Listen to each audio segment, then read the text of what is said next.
Dang, look at those forearms. All right, the red light's on. It's a Tuesday. I'm Dave Van Auken. To my left is the ruthless one, Elle Dawson, who just makes people bleed on every time she fights or grapples. So we'll get into that story soon. But guys, welcome to the show. Elle, how are you, friend?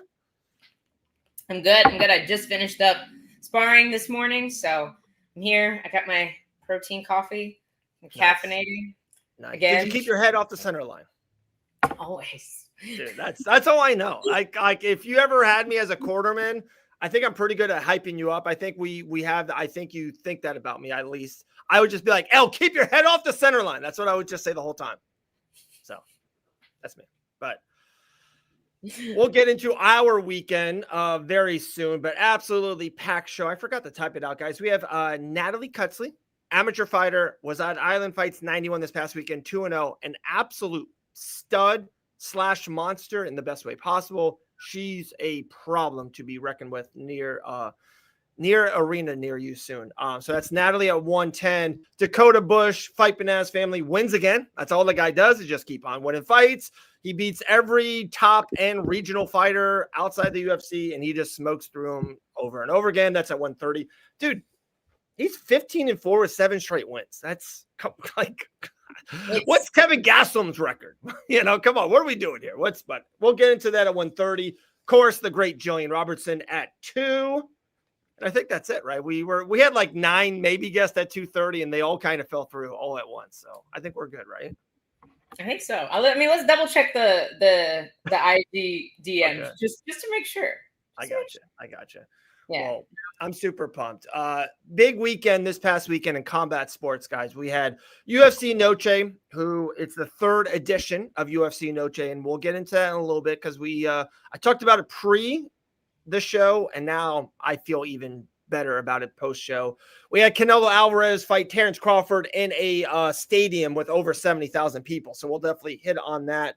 And then, like I said, myself and Elle was at 2 live events this past weekend. So a lot to get into, but I think, UFC, they're the hood ornament of combat sports. Let's land on it. UFC Noche this past weekend. My thing, I thought the card was a little weak. I thought the name value and recognition, not just for a fight night, for a UFC Noche was just a little down.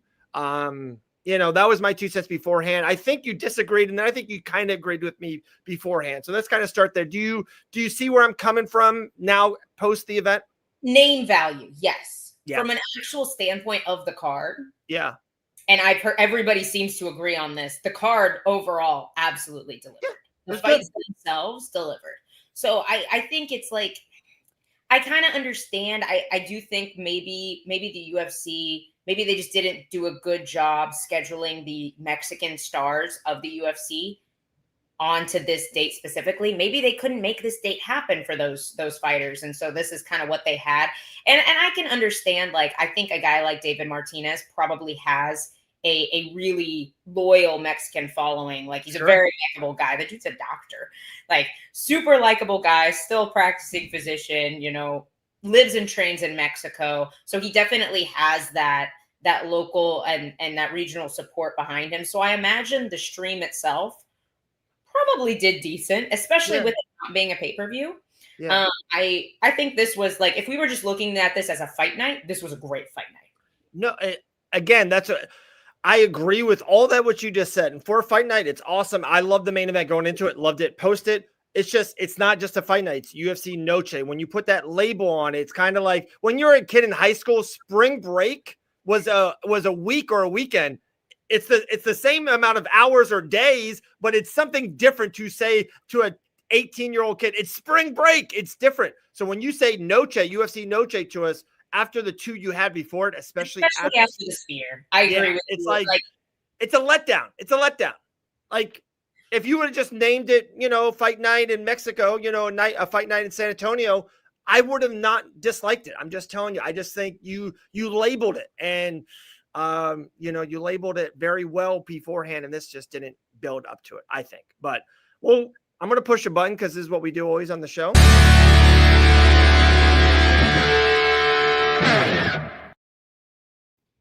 Something else soon, but who was the absolute show stealer for you, Elle Dawson, throughout this whole weekend? I mean, it has to be Diego Lopez. Obviously he was the star of, even before the fight, he was the star of Yeah.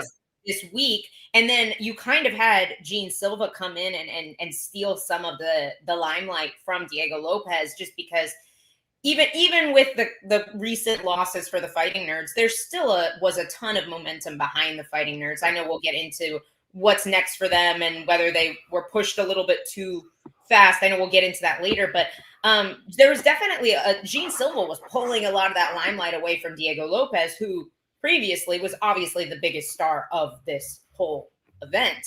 Yeah. And to have a fight like he did, to have great first round, maybe was losing the second round, and then to get the finish over a guy that's been so incredibly hyped like Gene Silva. There's so much happening in this division right now. You have Lerone Murphy just 17-0 flying through the division. You have Mo Sarrazin, another you have two undefeated career undefeated contenders at the top of this division right now. How often do we see that? Yeah. And then the other guy is one of the greatest bantamweight fighters of all time. Like it's with Aljamain Sterling. We'll get into that very, very soon. My show stealer of the weekend to me has to be Terrence Crawford. Like Terrence Crawford was the betting underdog in one of the biggest. You were talking about boxing too. My bad. Oh, that's the whole weekend. Elle, you were involved in that. You were my second, third place. Miss Natalie was third place in that spot too. But I give it to Terrence Crawford. Absolute to keep his undefeated record. Like Diego's win is awesome, and he's like still in the top 5. Terrence Crawford becomes like an all-time GOAT. Like he becomes like our generation's type of win. So I thought it was really, really big for him. Let's go comments. And then I see Natalie in the green room. We're going to bring her up. To go from the Apex was a little bit down. Production card, not necessarily fights. Yeah. We'll get into that soon, Jake. But all right, first guest is here. We don't like to keep people waiting, especially her. She will absolutely head kick you if you say anything wrong to her. Like I said, 2-0 amateur, absolute stud, Natalie Kutzli. What's up, Natalie? How are you, friend? Good. How are you? Doing good. Good to see you. Let's just start there. How was your weekend getting another win at Island Fights 91? We always love having you there. You're starting to become a fan favorite at Island Fights. How was the weekend as a whole? Oh, it was amazing. It was a beautiful weekend. Everything went right. The weight cut was good. The face-off was good. The fight was amazing. It couldn't be better. It was good. And it's funny. Those are one of my notes. At that face-off, so you weigh in. We're at this place in downtown Pensacola, and your opponent Priska Lay, like very animated, very, very up kind of a thing. So she was very happy and excited, and you just had the greatest look. I think I said that to you before the show. Like you're like you kind of like leaned eye her a little bit. It was just classic. It was a good face-off. Yeah, it was for sure. Yeah, I mean, just like normally when they're like, hey, like look at the camera, I'm like, all right, like we're gonna be looking at the camera. So I look, and I could feel her in my peripheral, like looking at me. I could hear her breathing, and I was like, and she was there, and I was like, oh, okay. And so it made me chuckle because I was like, oh, well, we're still looking at each other, okay. But yeah, she's like, I'm not laughing. And I was like, but yeah, neither did you during the fight. Yeah. So this fight this last weekend was a catch weight, correct? Yes. What weight was this at, and what weight class do you think will be your home moving forward as you go pro? Moving forward as I go pro, I would like to go 135. I think that is where I really belong. Right now I'm shooting, or my last one was 140, my last fight was 140, and then the one previously was 145. So that's a little bit big for me. I'd like to go lighter, but I got to get my like walking weight down a little bit before then. So. And obviously there's more opportunity at 135. That's the heaviest weight class in the UFC. Just like, is that the end goal for you? Are you looking at these girls like Kayla Harrison and Miesha Tate and this 135 has been a pinnacle of women's MMA. Is that where you're looking to head in the UFC?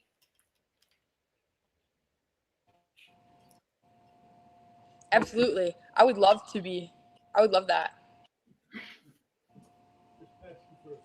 Yeah, absolutely. I would love to be up there in the UFC. That is my dream. And I think that weight class is where I really belong. I think like with my height and like my body type, I think I could really do well in that weight class.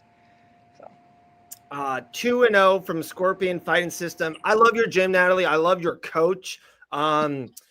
Can you kind of talk about when you guys came into the arena, which is awesome, Pensacola Bay Center, if people don't know. So like, this is an amateur show that they also put on pro fights as well. So it's funny, like Natalie, your next 8 fights could be all under this banner, and it could be like Island fights straight to the UFC one day, which is pretty cool.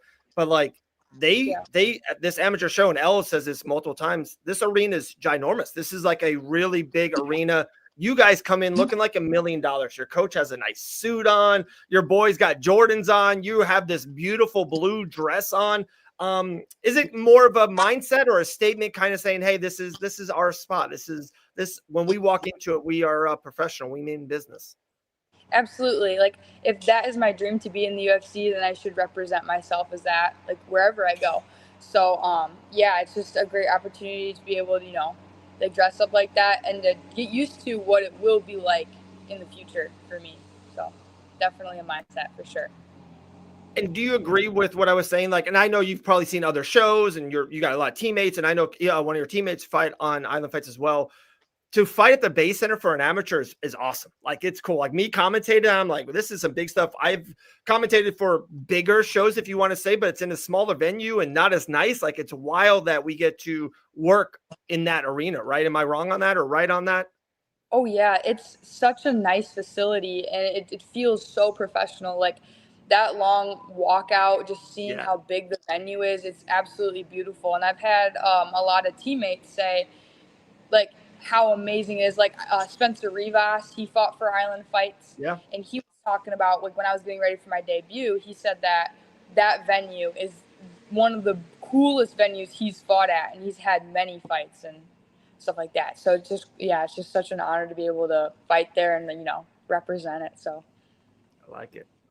100% there. I've fought in some really sketchy amateur shows. So the Island Fights is top tier. I definitely want to get your thoughts. I know you've only fought 4 Island Fights, but I know Scorpion has a cage. I've actually been up there before. Training in the cage versus fighting in the MMA ring. Do you like the ring? What are your thoughts? I really like the ring. I think it's cool. I do get nervous that my opponent will fall out because I've seen a lot of those videos of everyone falling out. Like the last one, he totally got knocked out of the ring.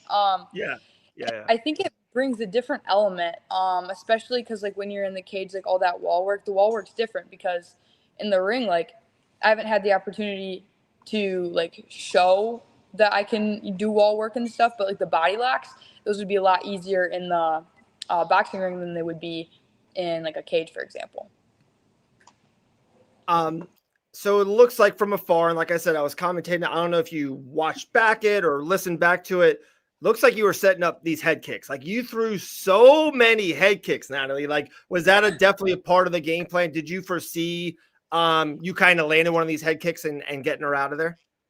So, I mean, that would be so cool. And I think what happens is like my base is Taekwondo. Like that's what I grew up doing.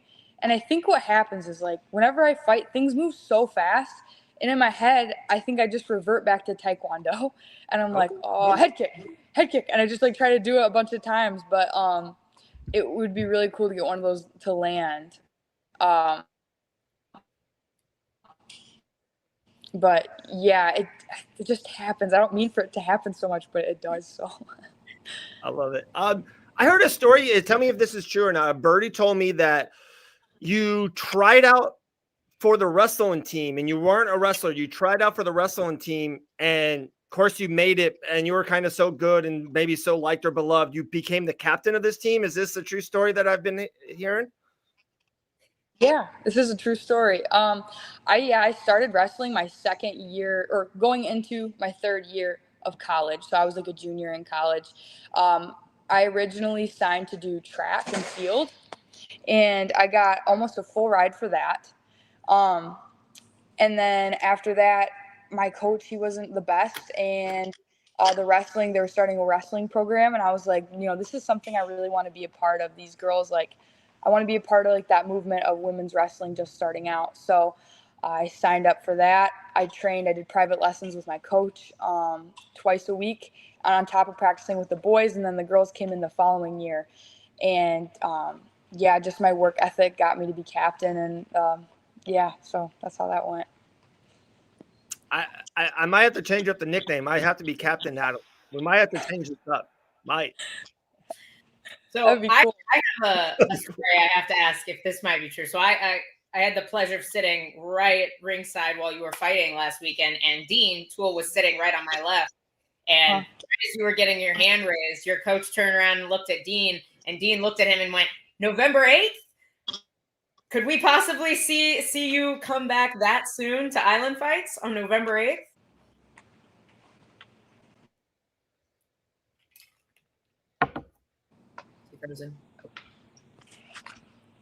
I'm sorry, it broke up there. I couldn't hear you. I'm sorry. We lost you for a second. I said I was sitting next to Dean, and he looked up at your coach and was like, "November 8th. You know, that's our next show that's been announced. Like, could we possibly see you on that event that soon?" Yeah, that would be amazing. I mean, I didn't really take any real damage, so I'm looking forward to doing that, as well as traveling to Serbia to fight for Team USA October 17 to 19. So I'm going to do like that tournament as well. So I'm planning on staying active. Is that Taekwondo or is that the IMMAF? That's it was United World Wrestling. It was hosted by them, but kind of like a Gamma event. James is in charge of. So yeah, I'm looking forward to doing that. So that's awesome. That's awesome. Me and Elle talk about. I at least talk to Elle's era about this all the time. Like, I love what mixed martial arts or combat sports can do. Like, not even just the fight itself, like what it can do for us to travel and see things and do things. When you say going to Serbia, like how amazing is that? I don't know if you've been a world traveler before or, left America, all that stuff. I just think that's so cool that you can do that. I hate this. How old are you, Natalie? I'm 24. 24, like still so young, 24 years old, traveling to Serbia like that. That's awesome. That's really cool. Yeah, it's really a dream come true. Like being able to do a sport that I love so much and to be able to travel, like that's such a big win. Like what a great experience, and different types of like fighters even, it's just so cool. Sure. For sure. I got one more than Elle. Please take it away if you want to. So I talked to Dean Toole last night kind of about you and about the whole show. And we both kind of had the same thing. We both kind of snickered at each other. One, we loved your face-off. Like, your face-off was like so funny and so gangster in the great possible way possible. You make the walk and you do this, like you jump into the ring and you have this intensity. And me and Dean literally said the same name. And I don't know if you ever thought this or heard this, or maybe you're like, yeah, Dave, I know where you're going with this. You reminded us so much of Ronda Rousey. Like, your face got so stone cold. You did like this little like bounce thing, and you're like, me and Dean looked at each other like, oh no, like this is something. Like, you became a different person. I literally talked to you 2 hours before that fight, 3 hours before the fight. You were so nice and pleasant and just kind of happy. But you were not that person when you walked into that ring. It's pretty cool. Thank you. Yeah, definitely a switch. It's game time, Yeah. Like back in the backstage, I have like my routine of the things I do. I meditate, I visualize, and like when I'm sitting in the bleachers, like before the fight, like I'm chatting, talking to my coaches, my friends, and then when I get in the backstage, I'm like, okay, like this is happening. We got to get mentally right, and then yeah, just game time. I love it, game time. Yeah. So I don't know, did you get a chance to watch UFC Noche on Saturday? No, I didn't. Okay, so maybe you haven't seen her perform, but I'm definitely curious if you had any thoughts on Alice Pereira. She's in the weight class that you would like to be fighting in and plan to fight in. Have you seen her fight at all? She's very young.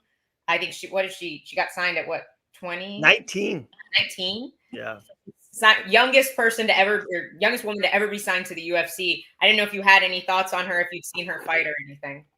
No, but I'll definitely do my research now. I know that's one thing that I need to do more as like a fighter and things like that, is to really start researching more of the people. I've been a huge fan of Dakota from the PFL. She's like a muse of mine too. Yeah. And her style. So I need to like kind of amp up. And I mean, obviously Amanda Nunes, she's amazing. The power behind her punches are unreal. But yeah, so I need to definitely do more research on that. But I love that. I love that. Hey, maybe Elle can link you guys up, dude. She is awesome. We loves us some Dakota Ditchva here in Fight Bananas. I don't know if Piera would take those inside leg kicks that you're throwing, Natalie. I don't know if she'll take those. I don't care if she's in the UFC or not. Your leg kicks were phenomenal. I thought it was a great performance, and I know you probably would. I think you'll understand this. If you get that first minute head kick knockout, it would have been amazing for sure. But for you to kind of end the first round, go in the second round, it did seem like you did change up a little bit. I did seem in the second round you went more to her legs. Like the more time you get, the more experience I think it will be amplified in your next performance. So we're so excited. We're lucky to have you under the Island Fights banner. So pumped. I heard the same thing. I hear November 8th. That's what we're holding our breath for. So we cannot wait to see that fight poster. Any last words? Anyone you want to thank, push, promote, anything like that? And we'll let you run. Huge shout out to like my coaches and my teammates. I wouldn't be where I am without them, and also all the people that helped me along the way. I have countless like coaches and mentors and people in my life who got me here, and I definitely wouldn't be who I am without them. So I love it. I love it. All right. Well, this is Captain Natalie Kutzli. That's your new nickname. I hope you sticks. But we appreciate you, and we hope we'll see you November 7th, November 8th at Island Fights. Sounds good. It was nice talking to you both. Thank you. Likewise. Later, Natalie. Bye-bye. There we go. Absolute stud. 2-0 as an amateur. Bright future. Like I said, hopefully November 8th. November 8th. Yeah, this is funny. Hey, Chick, what was she doing? Did you see that fight yet, Elle, or not really? Like, no, I did. I honestly, it was bad. It was pretty bad. And that's why I was curious if she'd seen it. Because the UFC's got to stop signing people so young. I think it made sense when the sport was newer, but the more the sport develops, I don't think you're going to see these 18, 19-year-olds do super well very often. I know there's people are starting in MMA a lot younger. Right. But the strength is different. The mentality is different. And I think Hendon is a solid fighter, but she's not going to be a world beater. And like losing that debut to that girl, I think that hurts her in the long run. So hopefully they can figure out what to do with her from 19 to whenever she's ready to make a title run, if that day comes. But I think she probably came in just too green, you know? She probably did, Elle. Like I said, I think you're right on her, but I don't mind it every once in a while. Like it could be a guy or a female. It doesn't have to be a girl by any means. But I don't mind some of these kind of uber prospects. It's different. So What about Raul Rosas? You think he got in too early?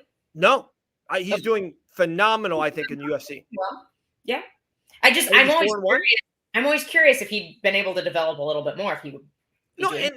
I understand what you're saying, and it's very valid for sure, very very valid. But I just think he's doing well. You know, Chase Hooper got in young. Yeah.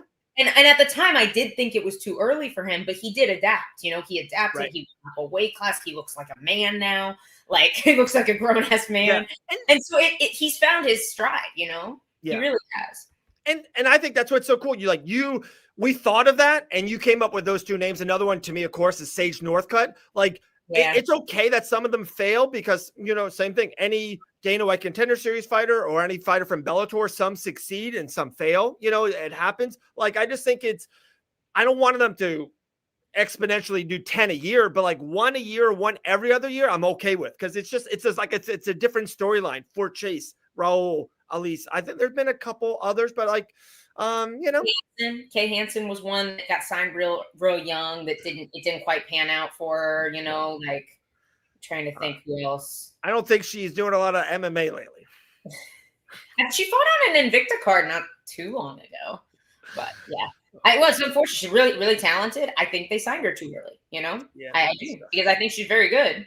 Just like wasn't quite ready for that level, maybe, Yeah. But I digress. Carry on. What's next? Okay. We got Dakota Bush coming on in 5 minutes, so that's kind of I want to hold our brand new segment that we're gonna unleash on the world soon. We got to have something. I got to have like money come in. I don't know. The week you were not here, Elle, I had a wheel. It was I think it was a major bust. People did not like this wheel. Didn't like it. So we're a gimmick free show, Dave. That is why the We people love us. You just bring the heat. But okay, we got 5 minutes. Let's talk about us and especially you this past weekend. Elle Dawson, a mixed martial artist. It's been a long time since you competed. Injuries and sometimes not even a lack of your injuries. You just can't get the fight or at the right date, at the right time, with the right promotion, and it's just been a long time. I said no to nothing, to be clear. Right, there you go. They were non-existent. So, all right. So, Jake, all of it's free, absolutely free on the YouTube channel. Island Fights YouTube. Watch it back. 91 just happened, and I commentated on it. In crazy main event, and we'll talk about that in the weekend. The co-main event, Jake, one of the greatest amateur fights you'll ever see. Natalie was the featured fight. So, incredible show.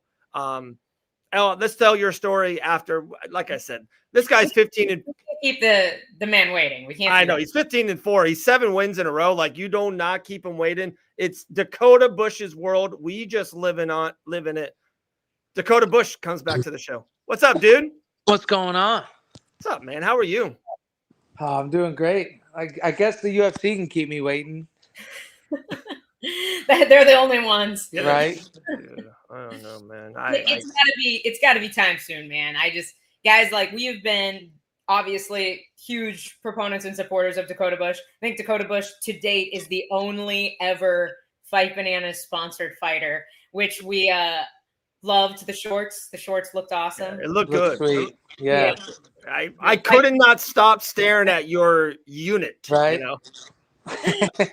Front and center on the shorts. Yeah. We love it. I like, at this point, you've won so many in a row. Joe Giannetti, UFC veteran, tough veteran. As you just beat another UFC veteran. I don't know why I'm brain farting on his name right now. Jordan Griffin. Thank you. Just a couple fights ago. I mean, speak about the moment and just like, it's got to be coming soon now, right? I mean, who knows anymore? It was just good to go in there, be able to perform, and he was a lot tougher than I anticipated. I knew he was going to be a tough, skilled fighter. He's had, he was 17-6. Yeah. I knew what I was getting into, Right. And it was just good to have a guy like that under the belt. Just a good win, dominant win over someone like that who wasn't discouraged. Like, every time, looking across the cage, I could see him sitting on the stool and, still confident, still was attentive to his coaches.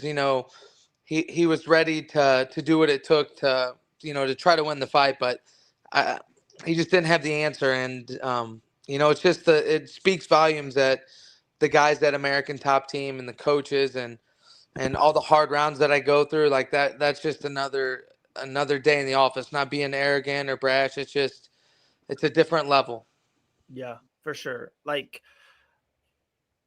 Elle and I keep on talking about it, and at least I bring this up so much, Dakota. Like, I know UFC is the goal, for sure. I know UFC is the goal. Maybe you have other opportunities, and maybe in 2026 you might take one of those. Who knows? But I keep saying this, and maybe it's just where I'm at in life. I'm in a great spot in life. My family's blessed. We're healthy. Just feel really, really good in life right now. And I saw one of your Instagram stories, and I thought about, it's like, dude, you are in like Plymouth, Massachusetts, Boston, in that area. I saw a Big Lobster. You're with one of the greatest coaches in MMA history. Like, I know it's not a UFC fight, but like, I think you long and old, like 40 years from now, you're going to be telling your grandkids what you just did this past weekend. And that's like, dude, there's 8 people in the world can say your story. You know what I mean? Like, there's not a lot of people that can say what you just did.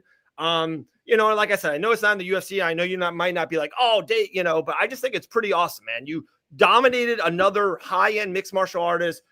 Cage Titans is a good promotion. Had some steak and lobster. Life's good, brother. You know what I mean? Yeah, that's what I kept telling myself.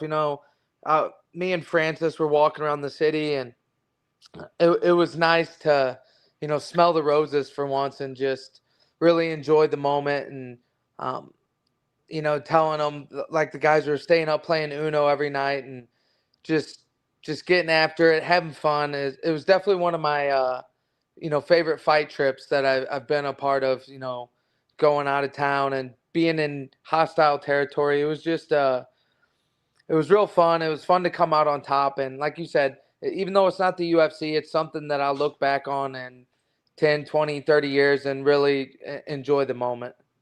For sure. For sure. How are the kids in school right now? We just started soccer at the Van Auken house. You got the kids in a sport right now or not really?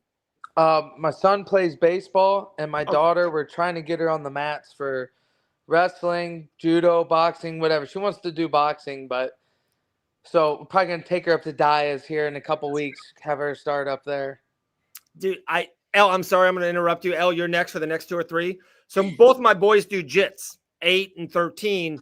And my 5-year-old Taylor, who Elle knows a lot, she's got a lot of energy. She's got a lot of spunk, my man. She is Kayla Harrison, Ronda Rousey rolled in one. Right. And today I'm at school. I'm lucky enough.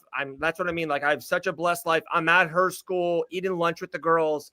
And me and my wife, and she sits there. She looks at me. She's like, Daddy, I want to box. I'm like, no, I did not want to hear that. She literally said that. I was like, I think we're going to get her on the mats first. Let's get her into jits. Let's have her roll.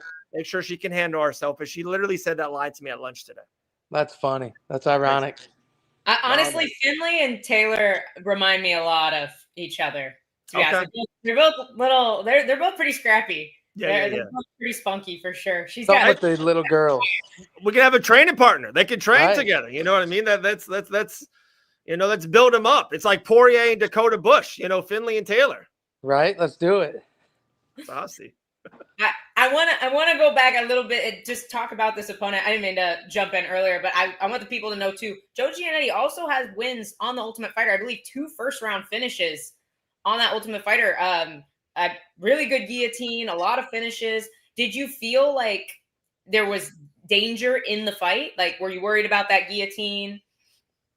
I just now, 30 minutes ago, got to watch the fight back for the first time. And I knew in the fight, a couple times, I remember one specific spot.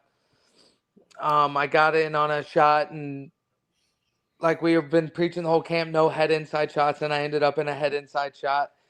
And he went for a little front headlock, but nothing felt threatening. I go so many rounds with the best guys like Yaroslav, the best front headlock guy in the world. And he gets me a lot still, but it's not as much as it used to be. And I know how to survive there. And he's taught me little tricks. So I was really comfortable there. I just didn't want to be stuck there and him cooking the clock with me in a anaconda or something, where he was burning the clock in a good submission. So, yeah, but I didn't feel threatened at all.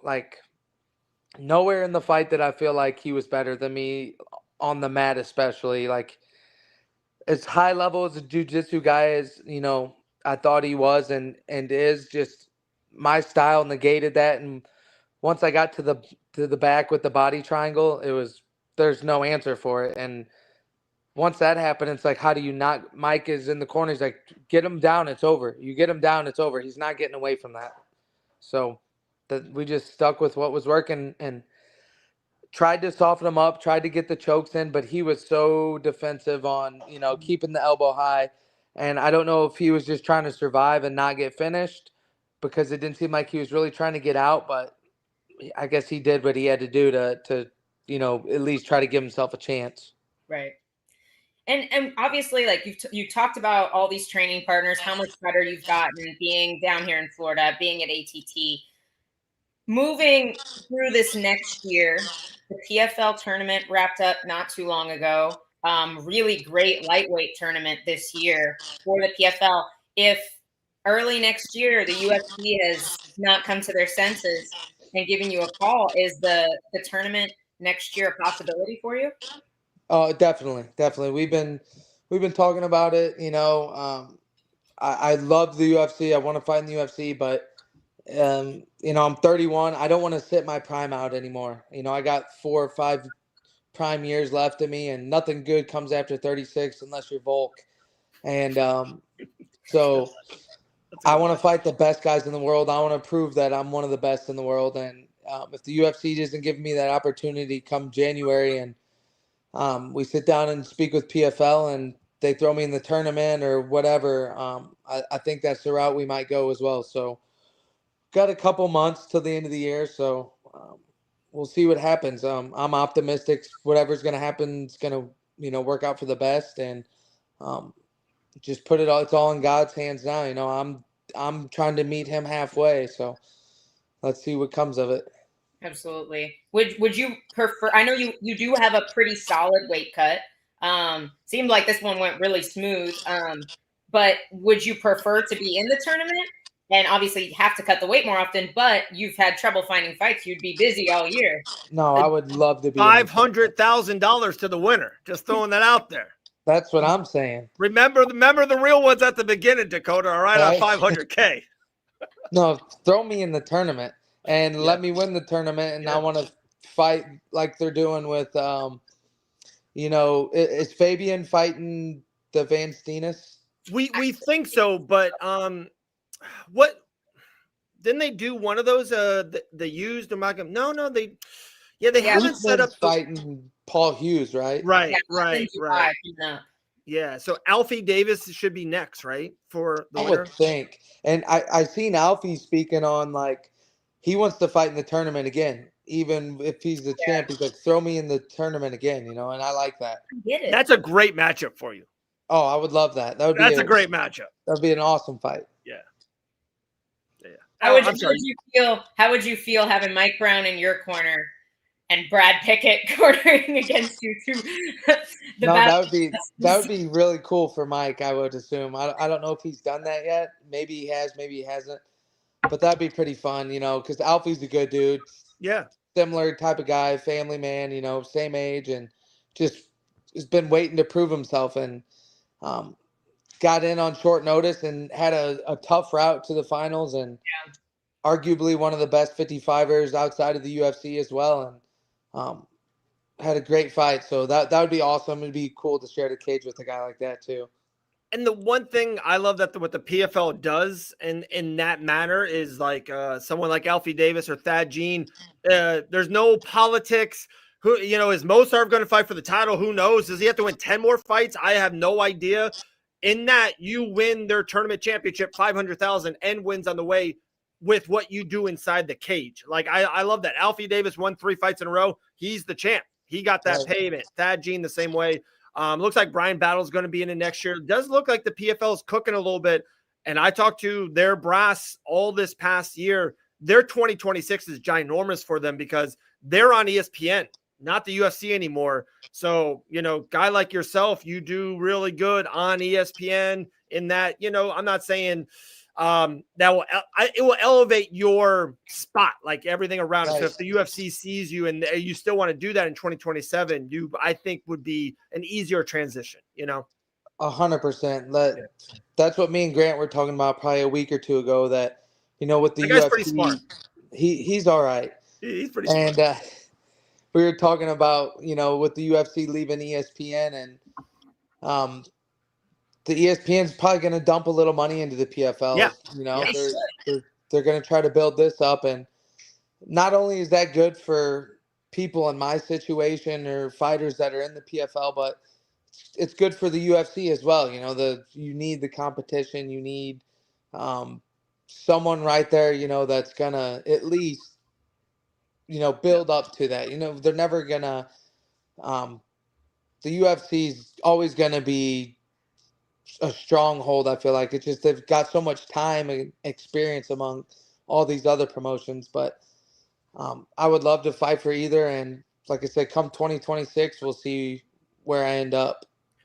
There's 3 things we bring up on every show: Grant Dawson, Dakota Bush, and another favorite, Dakota Ditchva. Elle, you got some juicy information for us? Probably Dubai, January, big PFL card, Dakota Ditchva. You got any information, Elle? I don't. Sorry, guys. I don't. Actually, I've barely seen her. She's been all over. She went to, after her hand surgery, she went to LA. I guess after Dalton's fight, she went to LA. They went to Pittsburgh for a little bit. I think she's in Bulgaria now. I've barely seen her. So. All right. Also, a few MMA Guru clips. A fan made these for me and Grant. How cool is that? That is cool. He brought them to the gym. It was super nice. I've never got anything good from a fan. They just, they asked me for, a couple people asked me for a picture this past weekend. I definitely felt good about myself, but I never got any fan art. Well, Dave, I'm going to send you the fight shorts from the fight. Oh, and I'm going to send you one of these bad boys too. Let's go, dude. Dude, it'll go right there, man. Like, oh, that's awesome. Heck yeah. So this is, Felicia Spencer gifted me this. This is her gloves from when she fought Cyborg, that great fight in Canada. Yeah, she gifted me that. We'll put it right next to it. We'll put Spencer's gloves and Dakota your shorts right there. That'd be sick. That's sick. Heck yeah. Let's go, man. Let's go. 2 UFC fun questions for you. I think you have a great mind for the sport. 2 really cool, fun matchups.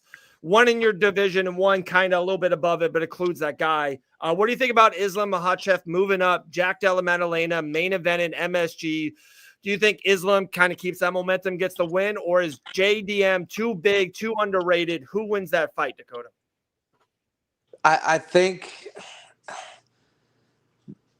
it's going to be a toss-up, with if Islam can get to his spots. But I think JDM he's the guy that can do it. He's the guy. Like, look how well he performed his last fight, against a similar style, I just don't know if Islam is going to have the – I say this from looking at him fighting at 55, like his gas tank fading a little bit. Maybe that issue goes away at 70. Right. And he's a lot – he can push that 25 a lot better than what he does at 55. But we see Jack, he pushes that pace as well. Like he's optimal at 170. He's not a tweener. He's a perfect 70-pounder. And I just don't know if Islam has the whole complete toolbox to beat him. I don't think the way he fights is the way you beat Jack. And I guess we'll see. But I'm thinking Jack. I'm thinking Jack will edge it out, honestly. I think a close decision fight and Jack beats him. I like that one. And then one more, like I said, in your division, UFC Rio, Charles Oliveira did not have a good outing with Ilia Topuria, who's the champion. He's fighting Rafael Fiziev, who I don't call this often. I said it was my biggest lock of 2025 when he fought Ignacio. I just thought Rafael was almost kind of fighting for his life a little bit. He kind of was on 3 weird losses in a row. Some of those were to Gaethje.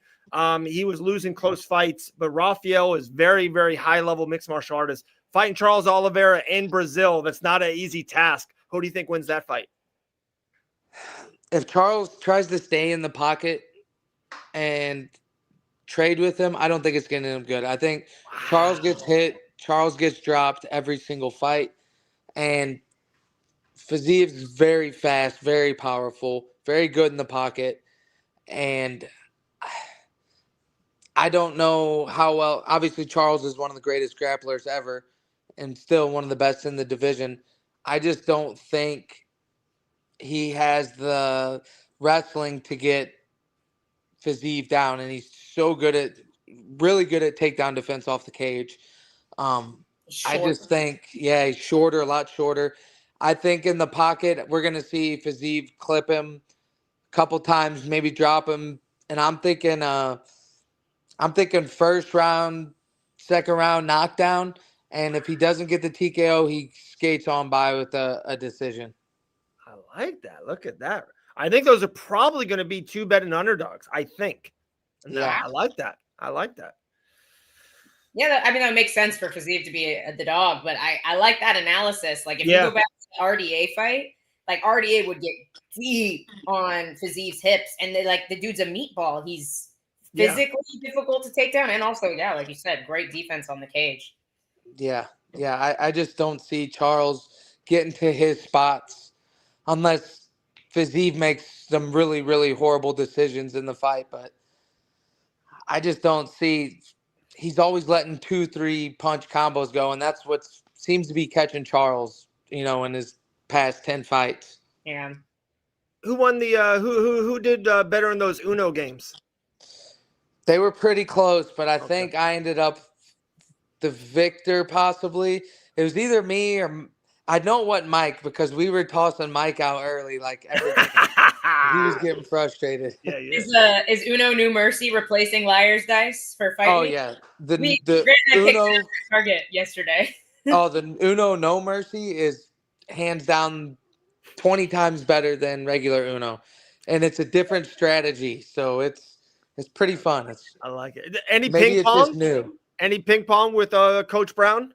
Nah, if they had the table, I'm sure we would have got after it. Yeah. But apparently Mike's good at ping pong, but I haven't seen it. Dakota. So this is I got 4 kids. I've done some great things in my life. I'm so blessed. In my funeral speech, I told my wife this. I beat Mike Brown in ping pong in Atlanta, Georgia at a PFL show. It's in there. It's in the funeral essay. Put it on the headstone. So, bro, he got me the first game, and he's good. He's really good. Right. I think I was wearing maybe dress shoes. You know what I mean? He was in more gear. I was probably in a dress shirt. So I had to loosen up the right shoulder a little bit. I got him the second game. I'm good. We never have to play again. I hear Daya is the best though. I can see that. Daya is really good. He's the guy. He's that fast twitch. Right.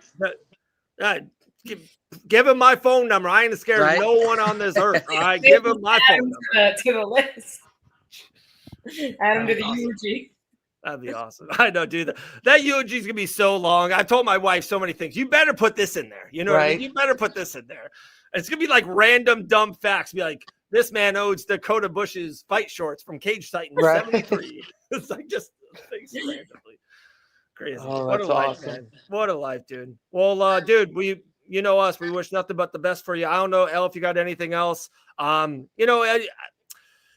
If the tournament if you guys start having good talks with PFL, that'd be a busy 2026. Do you think you want to we're in September, we got holidays coming up. Are you okay with pushing this end of the year off, or no, you would absolutely love maybe one more? That's what I'm gonna sit down with Mike probably here in the next couple days and see what he thinks. If we just wait until someone calls, or if Cage Titan said they'd love to have me back up this year if I want to fight again there.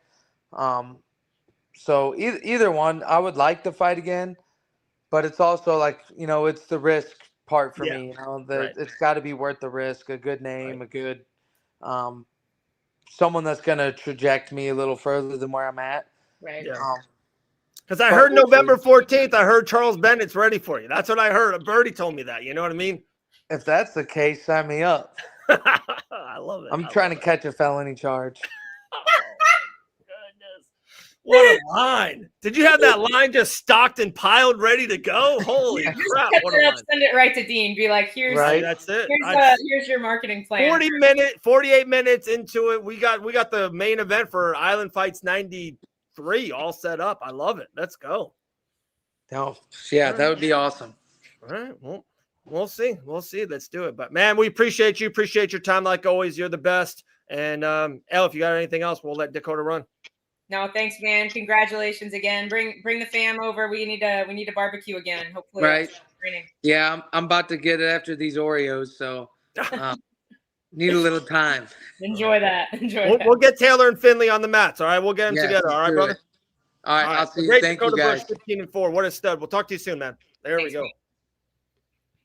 What a cool guy, dude. He's so awesome. I like that. Dakota. I'm super pumped for him. Yeah, hopefully, a UFC signing or a PFL tournament on the horizon. Yeah. Dakota Bush. And it's funny, dude. The name Finley was Colin, the oldest, Dylan. Those were kind of locks. Taylor was a lock, like for girl or boy. Then we were going to have twin girls. Finley was thrown out there. That was in the mix. That would have been crazy. That was in the mix.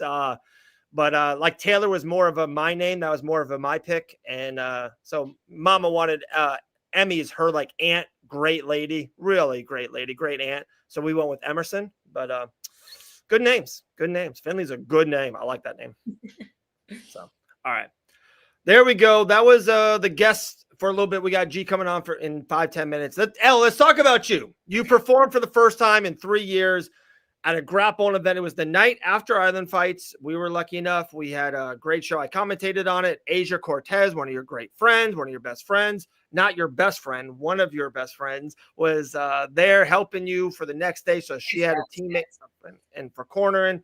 But you came up there and grappled, had the field all weekend, even a little bit of a cut, kind of having those nerves, feel walking into a gym. It was pretty cool. The lights were nice. It was an elevated mat. How was it to perform, Elle? Give us the gossip. No, it was great. It was great. I wouldn't really call it a cut. I think I cut no sodium, no carbs, and I had to cut a pound of water. I sat in a hot bath for 5 minutes. So I wouldn't really call it a cut, but other than the cut, I did get to experience kind of what it felt like to have a fight night again, which this is why I wanted to do this. Like, I'm not a jiu-jitsu girl, guys. I went out and competed in a sport that I do not train in against a girl who is only trains in that sport. So this was wonderful. The walkout, the fog machine, the music just gave me an opportunity to feel the fight night nerves that I'm going to feel the next time I step into the cage, which hopefully I will have some news to announce soon. But yeah. News coming soon? We'll have news. Wow. But nothing yet. So, but I'm very excited to be able to make that walk again. So it was nice to at least experience a piece of that, and I feel good about it. Like, I watched the match back. I did well with a girl that's a high level jiu-jitsu girl. So, zigged when I should have zagged, got caught in a triangle. Things happen, but this is what I said after the weekend. I was like, the side quest is complete. It's time to get back to the main plot, which is MMA, sport that I know and love and train in every day. So very, very excited to be back in a cage this year.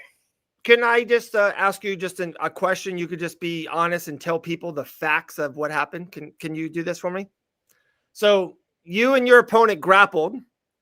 At the end of this match, were you bleeding, Elle Dawson, at all? No. Okay. Was your opponent bleeding from the head? Yes, but that's all I gotta say. That's all I want to hear. I wasn't being dirty. We didn't headbutt. She said she had she used something that irritated her face, and she had some scabs that just got scratched off. So. I do so I'm commentating for this show, guys. By the way, great show, Southeastern Submission Classic. Great show. Had a blast. Loved it. Shout out Trey Alador. Loved the show. So I'm commentating on it. So of course, Elle is there, literally one of my best friends on this planet. Love her to death.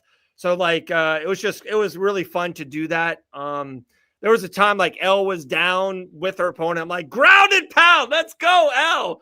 But it was a grapple match. And then I lose this match, and Dave gets on the mic and goes into the mic. I'm not gonna lie, I'm dead inside. Yeah. we had Ale House afterwards. We were so hungry. We ate for the first time in 12 hours, watching the Canelo fight on our phones. And we watched it back 5 times because I remembered saying it, but I didn't know if it was that louder in the mic. I wanted to watch it back. I wish it was louder. It was hilarious. Yeah, I'm not gonna lie, I'm dead inside. Dead inside. What a show. Speaking of the Canelo fight, we're watching. This is the most hyped boxing event of the year. Yeah. The first big event under the Zuffa boxing banner. Huge deal, right? King Callum superstar. Canelo, of course, superstar. Megastar. Terence Crawford, the huge name. There's so much hype around this, right? You had 70-something thousand people in this arena. 71,000. 71,000 people in this arena. 41 million streams of this event on Netflix. 41 million. It was so boring, Dave. Why do people like boxing? The crazy part is it's 41 million. It's 50 million less than Mike Tyson versus Jake Paul. Put that on a lunchbox. That's insane. Which honestly, at least this was a higher level boxing match than ancient Mike Tyson versus Jake Paul. But the UFC Noche card, not nearly the name value that was on this is we're comparing a fight night that we called was weak. We said was a weak Noche card, right? For name value to the biggest boxing event of the year, maybe a couple years. And it was so lackluster compared to the actual fights. Noche was a better better watch. I assume I liked watching Noche more than Canelo. It's to me, I respect the heck out of a good boxer. I can appreciate it. I compete in the gym with a phenomenal boxer every day, Kayla Rocco, and she's an incredibly difficult puzzle for me to figure out. Ton of respect for her. But obviously she's an MMA fighter, but she has fantastic boxing. I have a lot of respect for boxing overall, but to watch it as a fan, I just do not enjoy it as much as MMA. It's just I can't get into it in the same way. I don't know what it is. I definitely want to hear G's thoughts on it, but oh my goodness. Oh, look at the tank. Oh my goodness. Dude, there's no one that can be this next guest. She can never be duplicated. She is one of one. She is Canadians' highest regard of a mixed martial artist of all time. George St. Pierre wears Gillian Roberts' pajamas. This person here, I believe, will be the strawweight UFC world champion very, very soon. The one and only Gillian Robertson. What time is it? It's savage time. That's amazing. Let's go. That's amazing. I came home yesterday and I looked at my mailbox and then I was like, why do I have something from Dave Van Auken? And then I opened it and I saw this. I was like, oh my gosh, that is so awesome. Just absolutely made my day. Wear it every day now. It's required. I appreciate that made your day. This is and Elle knows this. It was like the worst experience I've ever had. Like it was a local company. They butchered it all. I got Elle something too. It was about Dustin Poirier's final fight. We got it last week. I think he's been retired for a year now. It was been a bad experience, but I appreciate that. That's awesome. So you do like it? It fits? Oh yeah, it fits perfect. There you go. Nailed it. But yeah, we were just talking about the boxing show though, and well, the main reason I think I figured it out. It was so funny that you were talking about it, and I thought about it all weekend. I think, people are going to be so upset when I say this. I think so many more casual people watch boxing and can get into it because it's so easy to understand. Like It's just there's two guys. You're going to see a lot of jabs. You're going to see a power counter once every third round. Like it's just a very straightforward thing. Like sometimes some of the best movies in the world don't make the most money because it's like really cool and entertaining. Like sometimes straightforward, and that's what boxing is. Mixed martial arts. There's so much technique that goes into it. Counterpoint. Maybe it's because I don't watch enough boxing, but for me, I think it's harder to score boxing than it is MMA. Because I'm not saying score. I'm just saying it's easier to digest. I know what's going to happen. I know Bud Crawford's going to throw jabs in the first round. No, I guess that's fair. I just I don't understand how they're scoring strikes for strikes or this strike is worth more. Obviously if there's a clear knockdown. Also saw this weirdest post. I can't remember which page shared it, but they were like, this is why I think boxing is rigged. And this dude is clearly on his feet in a great exchange, steps back for a second to reset and re-engage. And the ref stops the whole fight and is like, it's over. And I was I watched it back 17 times. I actually saw that the other day. It came up on my Instagram some reason too. It was worst boxing stoppage ever. And absolutely no reason. I don't yeah. But I don't know. For me, I just think boxing is just too long. I don't understand how it does attract fans. It takes so long, even for just them to walk out. They have to have their whole crew out there. Their whole crew has to come in the ring. It takes them 20 minutes to get their their hoodies off, everything like that. Then the fight takes an hour itself. I don't understand how people have an attention span for boxing. That's why I'm sticking to MMA. I couldn't agree more. Couldn't agree more. To that point too, the fights are so long, you have to pace yourself. They fought for 30. What was it? How many rounds? It was 12 rounds. 12 rounds, so 36 minutes. They fought for 36 minutes, and you can't grapple. So you of course it's not going to be the most exciting because you have to pace yourself. I feel we could have some really fun boxing matches if they were 3 rounds, you can't establish your jab. You guys just got to go to war. But I don't know.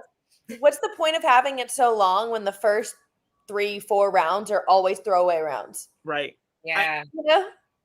I couldn't agree more. If you just did it 5 rounds like an MMA fight, it just brings urgency. So you can't give up the first round. And I think Canelo and Crawford were like, okay, here we go. We're going. We're fighting right off the rip. Why? The longer you do anything, the less urgency you have in it. Like, gee, you have to make a certain weight. If you have 4 months to make this weight on December 13th, you know, hey, I could eat this day. But if you had it just say next week, Dern pulls out and they say, hey, we're going to give you the title shot, G. And if you say yes, like, you know, you got to be more urgent on the diet. It just makes sense, right? Like boxing is just, it's too long. Why do we need 12 rounds? I'm 13 weeks out right now. I'm like, that diet is not urgent. I'm with you there. I'll DoorDash you some McDonald's like Grant, you know. This is a good. All right, so we're gonna make G big on the screen and put this comment up because I think if I remember, you texted me this very same thing. There you go. So you saw it. So Solo and this comment here. G murders Cerez or Lemos, by the way. G, any you want to talk about that at all? Assessment. I've never like cheered for a fight that sucked so bad so much. I was just so excited. I'm like, it couldn't have played out better for me because I'm like, if I go out there, put on a good performance, I'm definitely going to deserve that title slot. Nobody wants to see Tatiana try to hold somebody up against a cage for 3 rounds, 5 rounds. I'm like, it wasn't a great fight. When I was hearing the boos in the crowd, I was like, yes, keep going. Because that's exactly what I needed. I'm like, if Tatiana had a dominant finish, got a quick, a dominant win or a quick finish, then I feel like she was in the position where she probably does deserve it more than me in just number wise and where she's at and beating someone like Lemos. But with a win like that, I don't think you deserve a title shot. No, I not even saying this because you know us and UG. Like, yeah, the winner of that fight does not fight for a world championship next. It just doesn't. It was a bad fight, and I hate to say it was a bad win. Like, it just was not good. You don't, especially with the UFC, I just feel like the UFC is almost more powerful than ever. Like, Arman Sarukian missed weight or got hurt or whatever you want to say happened in January. That man has not fought since. Like, they're like, dude, get to the back of the line. We do not care. They are like ruthless, I feel, in a weird way. They don't need anybody. Yeah, they don't. They're just. Unless you're Kelvin Gastelum. That's true. Bro. That's true. They have like a deal, like an under the table. He knows where the bodies are buried. He knows. He knows. Him and Sam Alvey. Whenever Sam Alvey was leaving the UFC, went like 0-8, and I was like, how is this guy still here? But Kelvin, I'm like, so many times messing up, missing weight again by 5 pounds. I'm like, like he's got to be making too much money for them to keep him, or I don't know what it is. Yeah, I feel like they have to set an example at this point. Like, they cut Brian Battle. Why not? Yeah. Immediately off a win streak. Like, it's strange to me. I do. And Elle and I talk about this all the time. And this is from a 41-year-old dad who's not like that, but I'm a 41-year-old dad who talks for a living. If you're a professional athlete in the UFC, the best MMA promotion in the world, like, I'm not saying you need, like, every body type is different. I'm not saying you have to be the absolute, I'm trying to think, you don't have to look like Dalton Rasta, who looks like Hercules, but you should look like a professional athlete. There is something to it. He looks like an uncle. Like, I'm not trying to go there. If I trained for 3 weeks and had 1 weight cut, I think I would look better than Kevin Gastelum. I'm sorry. We're gonna do it, Dave. We're gonna do a mini YouTube series, and Dave's gonna do a weight cut, like a full. He's gonna do an MMA camp minus the fight, just the camp. I'll do that. I would love to lose 22 pounds of water right now. I would love. I will tell you, you would not. Not I know, you're right. I would. I tried to fast one time, and like I started at 8:00 at night, and then it was like 3:30 the next day. I wanted to murder babies. Like, I wanted to just end life. It was, and it wasn't even a full. So no, it was 12 hours. It was like 18 hours. Like, I fasted for 18 hours. I'm like, life's over. Couldn't do There's it. something about having a fight coming up and having like that goal that makes it Yeah. almost easy for me. Where I'm like, if I don't have a fight coming up, it is so hard for me to like stay on that diet, stay clean. But I'm like, if I have a fight, I don't know. I don't even think about it. It's just like, I don't know, part of the process. Yeah, for sure. All right, Elle, we'll let you run for a quick minute. Me and G will take this over. All right. So UFC Noche, I talked about it beforehand, before the show, and even just the earlier. I thought, and let me know if you think I'm right or absolutely wrong. I thought it was just the first two were so big, and they made such a big deal about Noche. And I know they kind of made the girls look a little bit different, which was cool. I just felt like it wasn't the same. Like it was a good fight night. The main event was awesome and was awesome afterwards. I just felt like the whole card wasn't as good. No title fight. And I didn't get the vibe all week. It just felt like another Saturday. And if it was just a fight night, I'm fine. If it was said UFC San Antonio, I would have been okay with everything. But they labeled it Noche. So I just felt like it was off a tad. Am I? Yes, I guess in a way, but it still technically was like a fight night. You know, it wasn't a pay-per-view this year where it has been previously. So I'm like, I feel like maybe that aspect of it, I don't know. It definitely wasn't as huge of a car. Obviously, we had like O'Malley Marab last year as the main event. I'm like, Yeah. one of the bigger fights of the year. Yeah. I'm like, it's hard to end in the Sphere. But I'm like, Yeah. I've always, I don't know, been confused about the Noche event in general. Like, even like last year, we did it in Las Vegas with a Georgian and an American headline. The American. Yeah, like what is, I don't know. I don't understand like why the UFC has even like decided to run with this specifically, you know? Right. No, I agree. And let's be honest, like they've never had like a Canadian card, or they've never had, another holiday card. I know they're doing it this year for America, which is cool, I felt like we got a lot of feedback on that this weekend. I know it was Canelo and Crawford, but Dana White did like the media rounds, every show, every podcast, it seemed like. And it was just the biggest, hottest topic question, especially what we kind of saw in America this past week about this White House show. It sounds like he's all in, G. It looks like Conor McGregor is going to headline the card. Like, it's done. Like, I was pretty shocked about how positive and kind of like how, like, yeah, Conor's going to do it. I believe in him. He's got my back. I got his. I was like, wow, they're doing Conor McGregor. I don't know if I trust that. Okay. I don't know if I trust him is what I'm saying. That's Conor. Yeah. Okay. I'm like, I don't know. Can you trust that? Can you put all this pressure on him after even the last time he was supposed to headline the T-Mobile? Pahea had to step up short notice and take that over. So I'm like, I don't know how you can put such a huge event on Conor's shoulders at this point, how you can have so much faith in him. I agree. And I think I heard one name and I was like, guys, no, I just think that's too just much. I heard, hey, let's do Diaz McGregor 3. I just think it would be too rowdy and too much for the White House. I think it's 100% McGregor, Michael Chandler, the American, because if McGregor wins, he's such a big name and such a superstar that it kind of oversees the America stuff. It's like, wow, McGregor's back. But let's just be honest. If Chandler knocks out McGregor, like the American, who's going to be the underdog, the Rocky story literally wins in America. Like I think you kind of have a win-win, if that makes sense. I hope it's Chandler just because of what McGregor's put him through at this point. He was waiting on the sideline for like 2 years waiting for him. So Chandler deserves this shot with McGregor, I feel like at this point. Yeah. And then also, did you so it's not on July 4th anymore. I think I'm not too sure what was happening with that date, maybe because of other things going on, because of America. It's literally the 250th anniversary of America. So they're doing it in June. And then not even that, it is going to be like a pay-per-view. Not even that. They're going to make International Fight Week.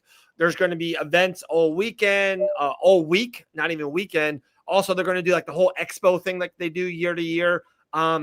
Pretty wild. Like they're going all in Washington, D.C. The UFC takes it over June 2026. I saw they're doing weigh-ins at the Lincoln Memorial. I'm like, Yeah. even just like the pictures for all that, it's gonna be insane. So cool. So cool. I thought the pictures of Noche was amazing. The pictures of them weighing in at the Lincoln Memorial. And we were talking about like how International Fight Week, they're moving into that Washington in June for that. So it's just going to be massive, massive. That's going to be so cool. I'm so pumped for that. I'm still like, they were like, I saw an interview that Kayla Harrison did with someone. I can't even remember who it was with, but she was just talking about like, she's like, she heard some things and she's like, it's going to be like impossible to get tickets. I'm like, how are they going to do security? How are they going to do like seating? Is it going to be on the lawn? Is it going to be like, are they going to make like a makeshift arena for the night? Like, I'm so curious how this is going to play out. And I feel like there was all these questions surrounding the Sphere before that first Sphere experience. And it was crazy expensive, but I have to admit, it looked incredible. Like visually. I was just going to say that. Same way I felt about that. You know? The UFC is not going to do this, and it's not going to be absolutely stunning or amazing. Like they are going to kill it. I foresee them doing some kind of like lower bowl, like some kind of wrapped up so you can have bigger people, whatever, Kid Rock, the president, Donald Trump, like whoever's in that lower section. I do think there will have some kind of like makeshift bleachers or literally, like you said, they might even sit like kind of like a lawn, like almost like an amphitheater, like mine in St. Augustine. Like there's a lawn that people sit on and watch the music. I think they might have some of that, but they are going to do at the Lincoln Memorial these mega screens, like almost like a concert feel, like with it's like just you come and watch the fights, like be a part of like just the mojo of stuff. Where Dana thinks he's going to have 80, 100,000 people there. Oh yeah, I feel like this is going to be huge for MMA. Like this is stuff like this is what's going to grow the fan base, you know? Yeah, for sure. Of course, Chandler and I think McGregor, I think is pretty. I think spot to be on that card. I think Harrison and Nunes is almost a lock. That's the fight. If I said, hey, take out the 401k, what fight will be on that card? That's my one. Is there another one or two that you think kind of makes sense for June of 2026? I was going to say the Harrison and Amanda one. I think that one's kind of, it's our only American champ at this time. You know, you have to have her. So I think that one's kind of an obvious. I know, obviously, the Chandler McGregor. But on the Morning Brew, we were throwing up possibly Strickland. I feel like he's very American proud. I feel like he's a name, too, that might be on there. I'm not sure who else. I could see, like, I feel like a Colby Covington, right? Like a welterweight, like not even a big fight, but like Covington versus Pratis? Does that make sense? Kind of.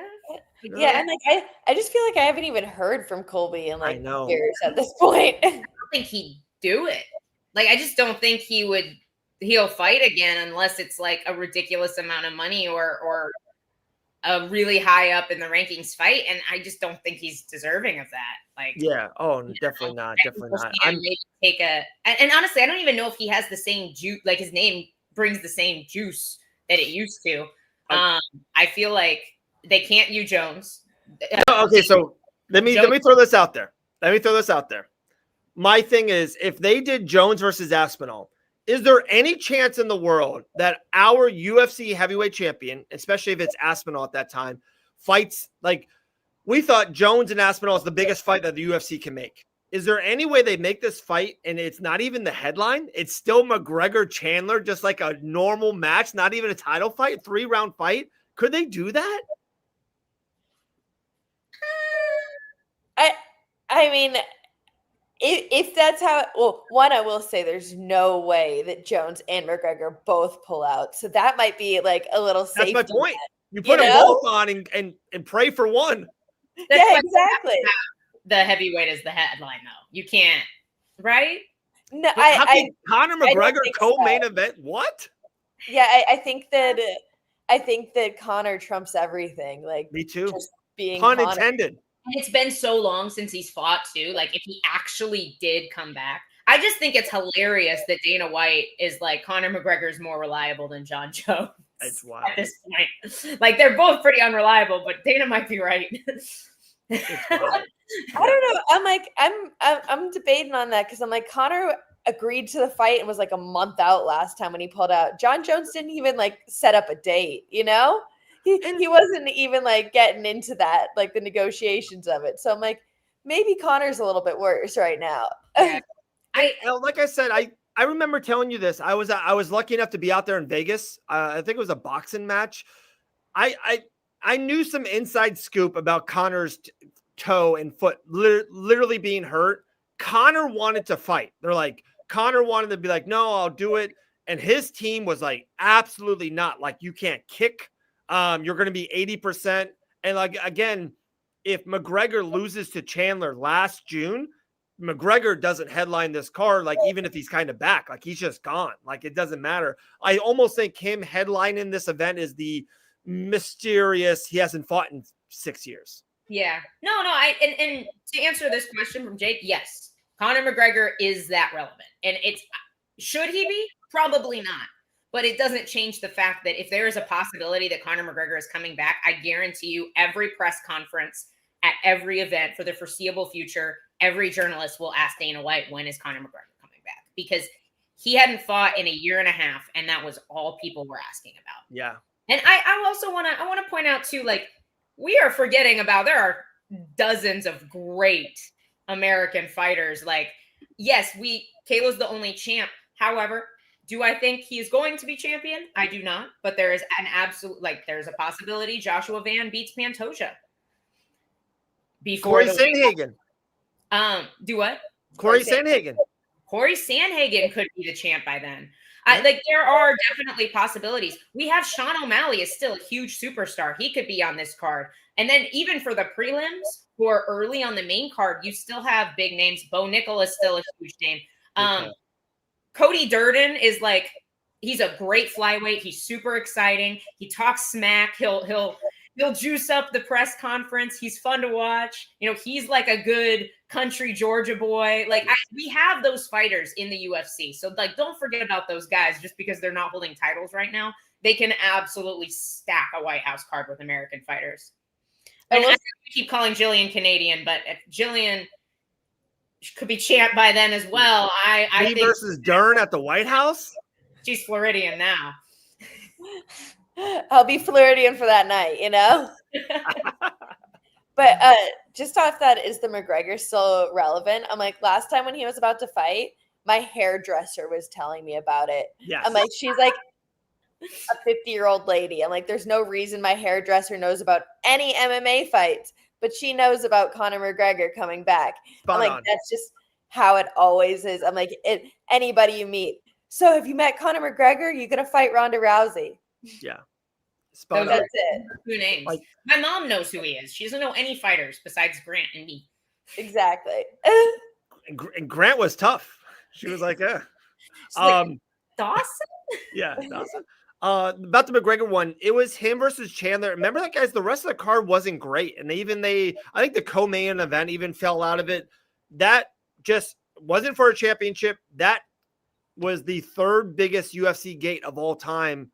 When it was McGregor and Chandler, that fight fell through, and they did put Poatan and Yuri. It got lesser, but it was still ginormous. Let's say that the rest of the card still had some things good on it. You were on that card? Yeah, I was on that card. Thanks, Dave. Dude, I'm the worst. Good card. Wait, I was out there in Vegas during that time, wasn't I? I don't know. I was definitely on that card though, because McGregor was supposed to headline, and I was like super hyped, just like to be on a big card. And then who'd you beat? Might have been Michelle. I'm not sure. I thought it was the Brazilian chick who was mean to you. I don't think it was that long ago. I can't remember. It's been a while. It's been a while. Was it like last summer, or was it 2 summers ago? I think it was last summer. Last summer, yeah.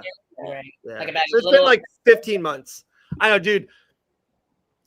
It's so funny. Me and I'm like the Gillian's biggest supporter on this planet, but I sometimes remember I forget the dumbest things. I The forget. low-key biggest hater sometimes. Dude, by the way, did you see that picture I sent you? There was a wannabe Gillian Robertson in Pensacola this past weekend. Dude. Wasn't cutting it. We were not fans. Literally, people were like, I'm on commentary. People were like, Gillian's here? Like, people are yelling at me across the mat. I'm like, no, she's not here. It doesn't look anything like her. Yeah. Exactly. Dave sent me a picture. I was like, no, definitely not. Yeah. It's crazy. Did you watch Elle Dawson's great performance? I did not get a chance to watch it, no. Okay. I'll send you the clip. I'll send you the clip. It actually was going decently well. And gee, I let me just entertain us again. After the match, were you bleeding, Elle? Oh my gosh. I did not cut this girl. This girl was bleeding, Gillian. She was gushing blood from the side of her face. Blood. Elle won in my book. Dropping elbows. It was awesome. It was awesome. And by the way, Island Fights 91 was the night before.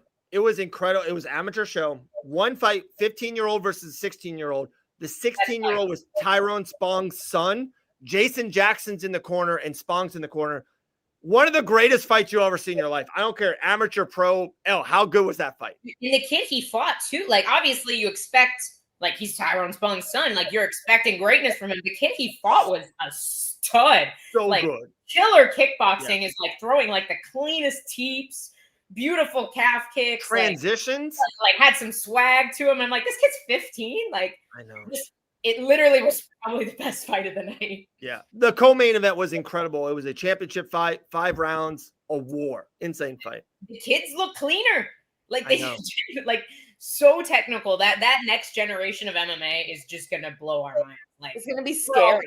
We're all gonna be so glad we're retired when those kids are like fighting on the high level. G is never gonna retire. G is gonna be in the game forever. Exactly. It's gonna be like Wonder Boy. Yeah. There you go. Will you let the salt and pepper grow out, or are you gonna be red forever? Yeah, it's gonna be like pink then, you know. Instead of gray, her hair just turns pink. Dude, grays are so fast now. It suits you well. It does. I don't know. Okay. UFC Noche. Diego Lopez looked awesome. Stopping Gene Silva. He was the betting underdog. On this show last week, I told the world, I'm like, guys, spoiler alert, I have Diego Lopez winning this fight. I just loved him in this spot. I don't know why. It was just, I felt it was too big of a jump up for Gene Silva, and Diego Lopez looked good against Volk. And I have the highest regards for Volkanovski. So I just thought it was too big of a jump too soon. G, I would love your take on, Noche Lopez versus Silva. I thought Gene Silva looked phenomenal too. I think it was a great fight for both guys. Yeah, I think that Silva, literally right before he got knocked out, I was like, Silva's going to knock out Lopez here. And then the spinning back elbow came. I was like, holy, completely changed. But no, I think Silva looked great too. And he's an absolute dog. Went out there, completely lost a 10-8 in the first round. Comes out 100% unfazed in the second, which is just like, I don't know, there's something crazy in him that makes him absolutely amazing at this sport, where it's just he went out there and fought like a dog. Those tomahawk elbows that he was throwing was, again, a little bit of a part of insane of his brain, but absolutely love to watch that. He's getting really creative in there, but Diego Lopez with that nice spinning back elbow, and it was a clean finish. It was sick. It was good. Any other fights on the main card or even prelims that jumped at you? I know that we talked about the bad strawweight fight, but David Martinez beating Rob Font, I think, is a great win for him. Like we're going to do a little segment after you leave about like buying stock in a fighter. Oh my goodness. Like 13-1. He's 27 years old. Like that kid's a stud. Someone who I really think is just coming into their own as of late is Alexander Hernandez. Yes, yeah. Good point. Great point. His last 2 fights, I feel like obviously Diego Ferreira is a little bit older, but he took this, I want to say he fought a month ago when he fought Chase Hooper. Very recent. So another big matchup in a short period of time, and both times he's looked absolutely phenomenal out there. So I really think he's just kind of coming into his own, finding where like everything he should need to be a champion, you know? Yeah. Maybe Anthony Hernandez versus Grant Dawson late in 2025. Alex Hernandez. Alex. Anthony Hernandez is out of the fight. Oh, I'm so bummed. So bummed. But I'm not going to lie. You guys know this, and you probably don't like this about me, Elle. I'm a huge Brendan Allen guy. I am so happy for Brendan Allen. If he wins this fight, he could be one fight away from a championship. That's all it takes. No, this is a great opportunity for him. I was so looking forward to seeing Anthony Hernandez with RDR. RDR is a hard puzzle to figure out with a full cam. Right now, wait. I've never done this. I've never made me big and 2 other people. You ready for this? Brendan Allen. I'm calling it now. It's September 16th, 2:25 on the East Coast. Brendan Allen is going to beat RDR. He is going to smash him, ground and pound, wiggle him out. I got Brendan Allen TKOing RDR. Boom. Lock it in. Did it. All right. Did it. Cut it up. Save it. We can post it after the fight. I'm posting it before. I'm not that I'm going to post it before the fight. And if I lose, we just archive it on IG. You just archive it, hide that. Yeah, we'll hide it.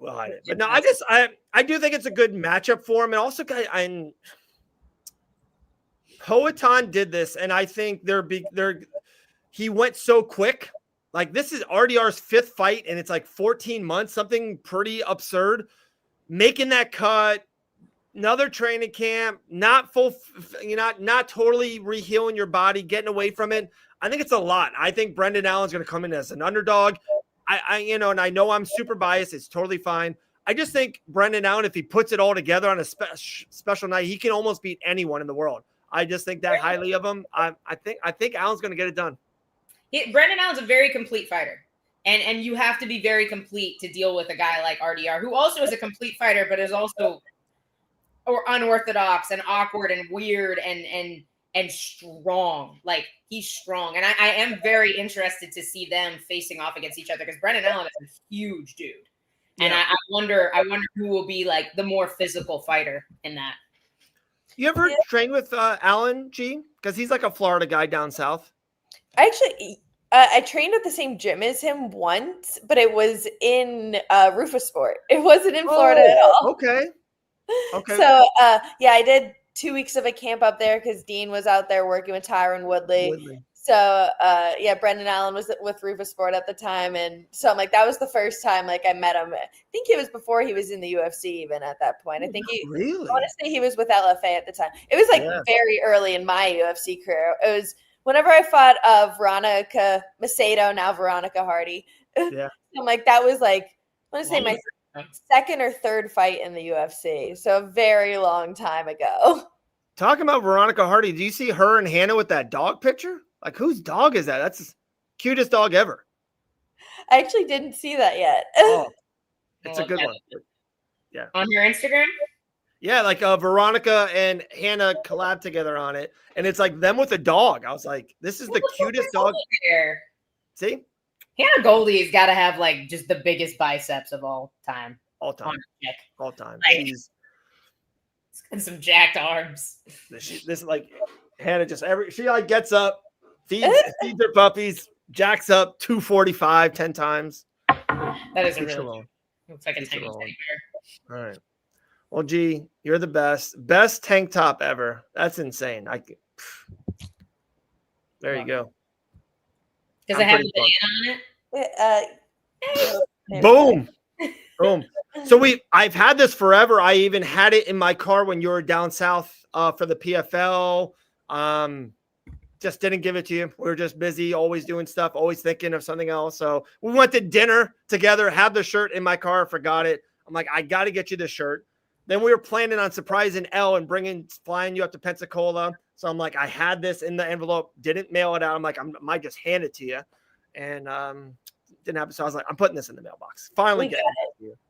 We got it. It's all good. Yeah, it's all good. All good. Well, you're the best, G. We appreciate you. No UFC this Saturday. I don't know what you're going to do. I don't know what I'm going to do. We'll figure it out. We'll get through it. You just broke my heart there. I was like, wait, what? Yeah. Dead week. Dead week. There's not even a Darren Till boxing match this week. There's nothing.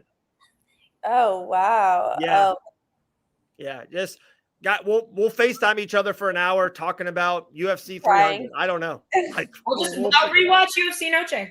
There you go. There you go. We were busy. We were busy. Elle was too busy making her opponent bleed. Okay.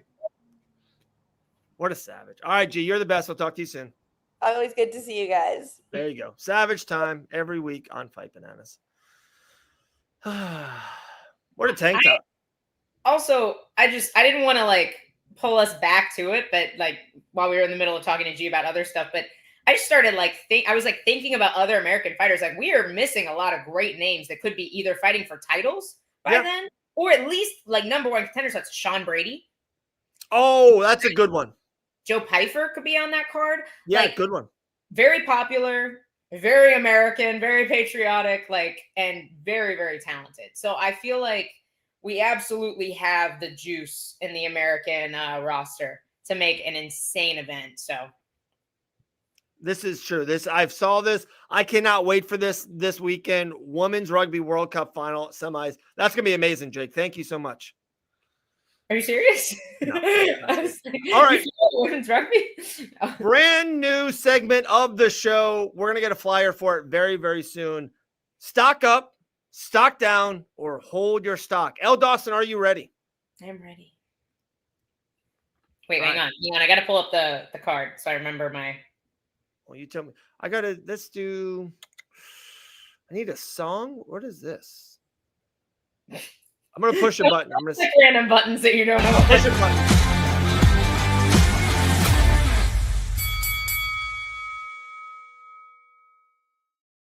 Never listen to me. Not what I thought. That was not what I thought. All right. Here we go. So stock up, stock down, hold stock, UFC Noche. Elle Dawson, that's first. Who are you holding your stock on right now from UFC Noche? I think you hold your stock on Diego Lopez. I obviously great win. Do I think he is going to beat Volkanovski right now? I don't know. I think he absolutely he had a very competitive fight with Volk. But there's so many contenders right now in that mix. I don't know if we see him fight for a title right away. I don't know if we see him fight a guy like the rematch with Movsar, an undefeated guy like Lerone Murphy, both very tough matchups for Diego Lopez. But I think it's prudent to hold on to it. I think he has potential to maybe fight for that title again. I like that. Well, let's kind of start with the negative. Who are you selling stock on from UFC Noche? This is a fighter that I was so high on when he came in. He made a short notice debut against one of the best guys in the division and had a very competitive fight with him. And I thought he was just going to take off after that. And he just hasn't seemed to been able to put it together. And that is Alessandro Costa. I'm selling stock on Alessandro Costa. I was super, super high on him. I think he's 2-3 in the UFC right now. And it just doesn't, his win over Jimmy Flick, who's no longer on the roster. And then a win over Kevin Boros, who I do think is good. But he's losing to guys that are not even in the rankings. And I think it's time to say goodbye to that stock. Okay. Also, just throwing it out there, are we selling stock on Tatiana Suarez now? Are we selling her? I never had stock on Tatiana Suarez. Oh my goodness! No, yes, I think that's another option. Okay.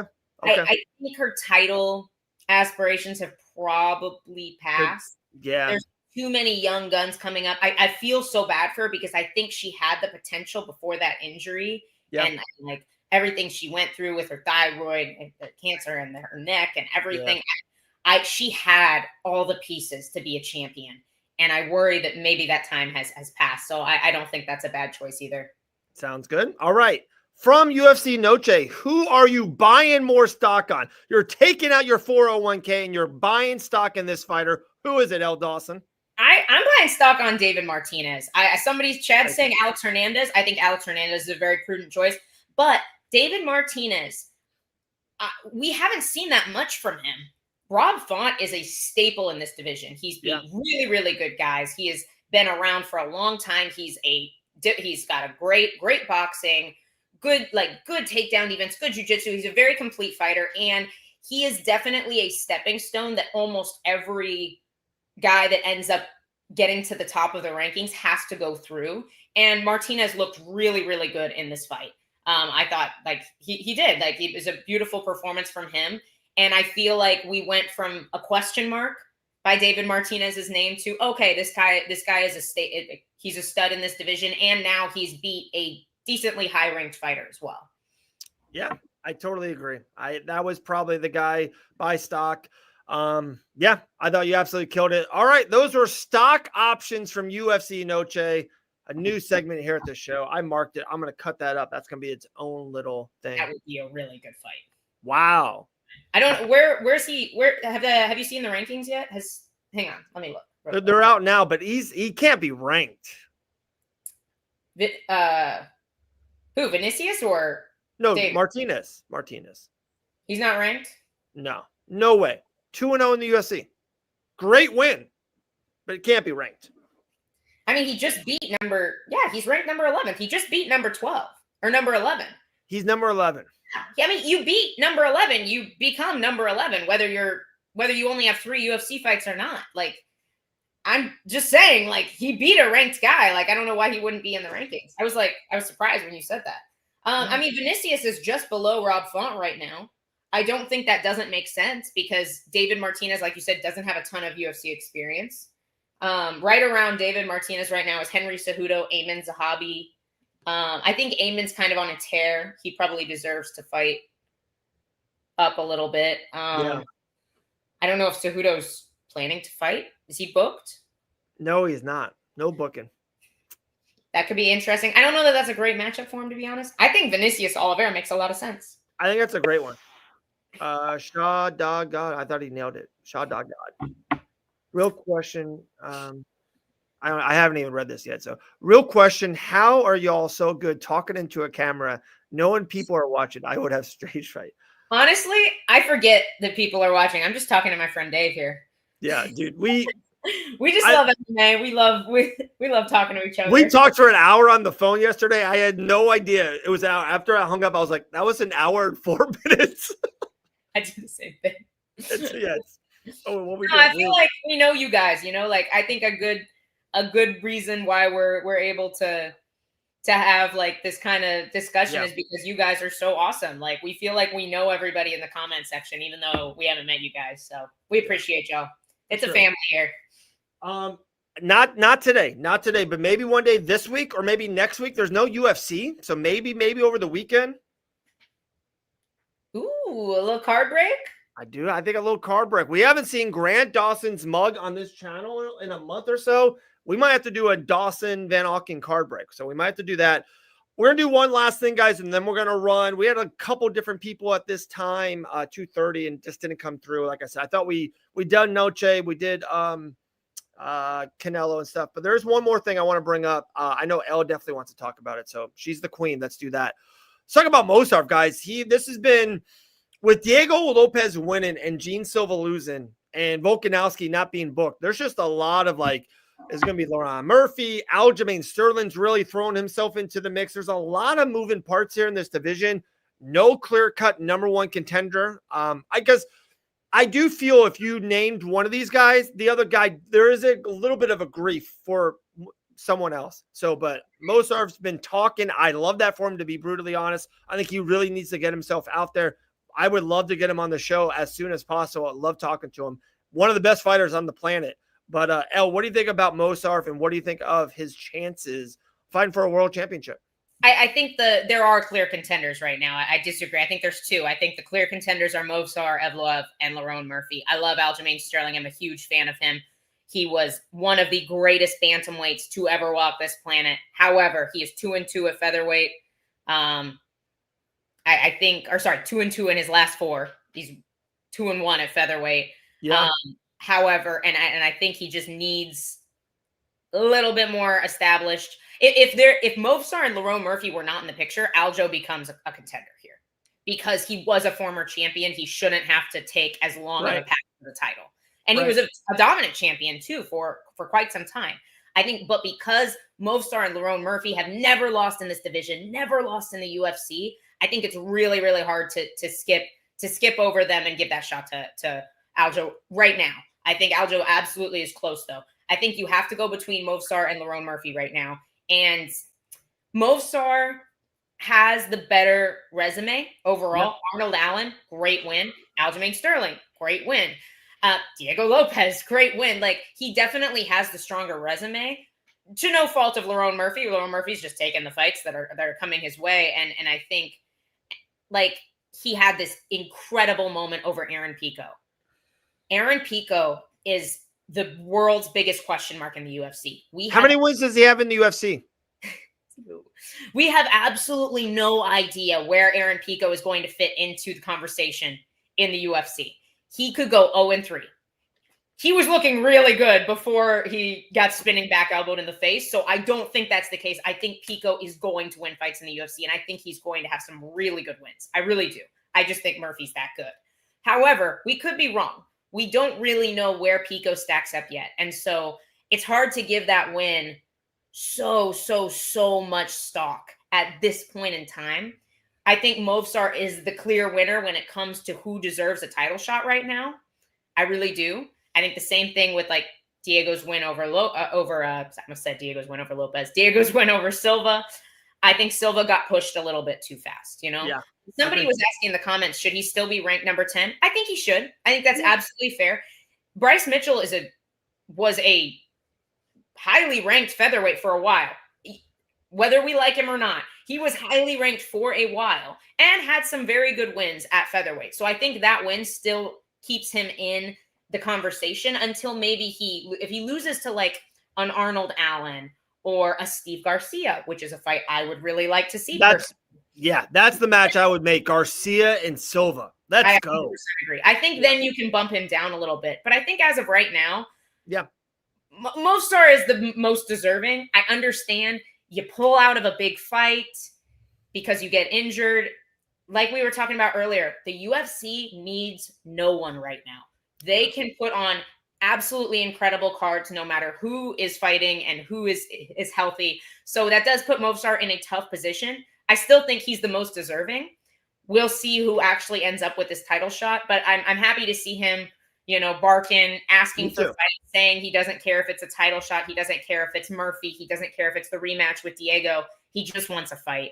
So I hope I'm happy to watch any of those, to be honest with you. I think the top of featherweight is so exciting right now. So good. I think there's a really exciting storyline if you do Movsar and Lerone Murphy, because they are both undefeated. They're both undefeated in the UFC and over their entire career. However, you lose one of your best contenders there as well. So it almost does make sense to maybe match them up against each of them, one against Yair, one against Diego Lopez for title elimination bouts. And honestly, maybe see who has the most dominant win out of that, because I think either of them are deserving at this point. I love that. All right. I'm going to go devil's advocate on you, Elle Dawson. I thought of something when you were talking a lot, and I think this, if I was Dana White and Hunter Campbell, this is what I would do. All right. I would do, and I know what you just said, and I agree it does hurt one of them. But let's just be honest, maybe both Lerone Murphy and Movsar, if they're as good as what they're saying right now, the sooner or later they will fight for a title. Even if they get a loss, they're 2 wins away from fighting for a title again. I would pin those two men together. They're both undefeated. They're yapping at each other. You pin them together. The winner, 100%. You guarantee them a 5-round championship fight in May of 2026. You guarantee that. With that being said, June, Murphy. The open door. So you go Murphy and Movsar. I think Aljamain Sterling, his name value, his name recognition, one of the greatest bantamweight fighters of all time. Also, I'm just going to throw that out there. This is real life stuff. He did the UFC a major solid when they were pushing Sugar Sean O'Malley. They wanted him on that Boston card. Aljo was the champion. He just won 2 months beforehand. It's one of those like, we did this for you. Let's do a solid for Aljo. I don't think he would beat Volkanovski. I really don't. And also, I think you're giving Volk a kind of another win and a good championship win So I think you do Volk and Aljo. The name recognition is amazing. The poster is awesome. You do Murphy and Mosarv. The winner of that fights Volk in May of 2026. How can you do the guy? Okay, one guy that Movsar has beaten has already gotten a title shot before him. How can you do another? Like, how? Come on. It's unfair. It's not right. And Aljamain Sterling. And I was all for that. I thought you were going to say Diego Lopez and Aljamain Sterling. I was all for that. You can't. Diego Lopez just lost to Volk. I know. Diego versus Yair Rodriguez. That's a real rivalry. They fight. That fight should happen. That fight should happen. I don't know why. That should happen. That wasn't. So Diego and Yair, Murphy and Mosarv, and Aljo and Volk. No, you can't. You can't do that. Okay, yeah, to be fair, a lot of people thought, but it was an insanely close fight. It was a great fight. Okay, and then he came out and had a very meh performance over Calvin Kattar. Like, no. He fought Calvin Kattar first. I'm not sorry. Not Aljo's first featherweight fight was against Calvin Kattar. Sorry, who did he just fight? Who did he Brian Ortega. Brian Ortega. I'm sorry. Okay. My brain fart. Had kind of a meh performance over Brian Ortega, who has not looked good. He hasn't looked good. I think if he had smashed Brian Ortega, I would be more on your side here. But if we're comparing resumes across the board, you have Lerone Murphy starching this monster that everybody's so excited about. Aljamain Sterling beat Henry Cejudo, TJ Dillashaw at 35. Islam Makhachev has never done anything at welterweight. He's fighting for the world championship. So he also hasn't lost since he got knocked out by Adriano Martins in like 2000. Volkanovski got knocked out twice in a row. The title gets vacant, and he fights for the championship against Diego Lopez. Yeah, but he only got knocked out by the weight class above him. Or Ilya Taporia. But like... No, Ilya, 145. Ilya left. It happens. We all know, Dave, we all know that Volkanovski was the best guy besides Ilya at the time. We all know. I agree. You're really trying to tell me that Aljamain Sterling is the best guy besides Volkanovski, except for that he lost to Mosar. No. I think Mosarv's the best, and people might think I'm crazy, and I know that you're gonna sound super biased. I think Mosarv probably beats Volkanovski in 2026. I really do. I just think Mosarv is absolutely in his prime. I think he's the best in the world, but sometimes that's not what we get. Why not do it now? Because if you do it now, Mosar wins. You have so many exciting matchups after that. You have the rematch with Diego. Kill Volkanovski. You have if he beats Volkanovski, then you have undefeated Lerone Murphy against Movsar, who beat the featherweight GOAT, and then for whoever's going to lose their there's so many more exciting matchups if you do Volk and Movsar first than anything else.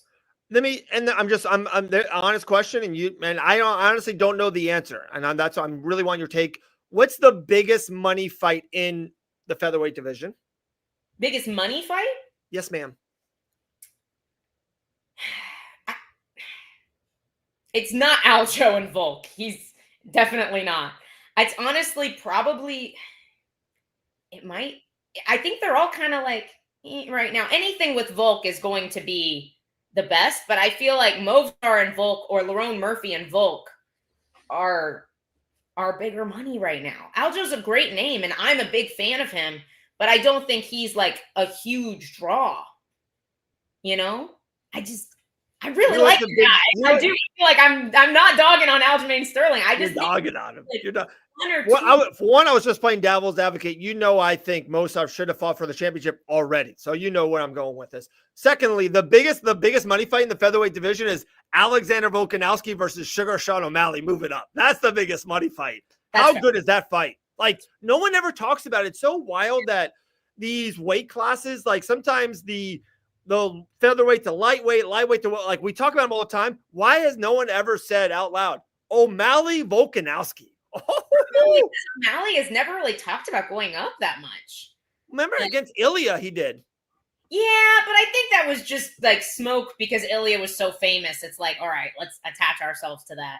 Like he's never, I don't know. I don't think he's ever really been serious about it. Dude, you might totally disagree with this statement. When he called out Ilia Topuria, I believe that O'Malley was a bigger UFC star than Ilia at that time. Not now, because it's been 15 months. At that time, Sugar was number 2 in our business.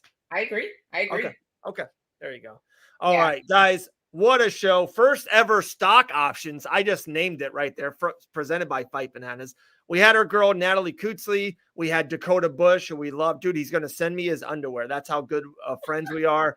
And then also Gillian Robertson was amazing. She's wearing the Savage Time tank top. What a show. What a good show. So, but later in the week, we'll talk about it. We'll talk off air about it. We don't have to talk on air about it, but I think we're going to do a card break. I think we're going to do it this week. I'm down. Yeah. Or maybe you and Grant can do one too. No, you don't have to invite me. I know you like him better. I talked to him for 10 minutes before. Dude. I was in the car. I was in the car with Dave, guys, and he like calls my husband on speakerphone, and Grant's like, "This is weird. Usually Dave's calling us in the car on speakerphone, and I'm with you, but now the other way around." And then literally like I'm there talking to my husband on speakerphone, and he starts talking to Dave about movies or something, and they just like walk away and talk on the phone and I wasn't even invited. Yeah, so. It was a good time. It was a good time. Dude. Elle Dawson's back. She grappled this past weekend. If you haven't want to go see it, Southeast Submission Classic. There you go. We're takes off your time. Either Fights 91. Like I said, I was lucky enough. I commentated with Pearl Gonzalez. Great fights the whole night, guys.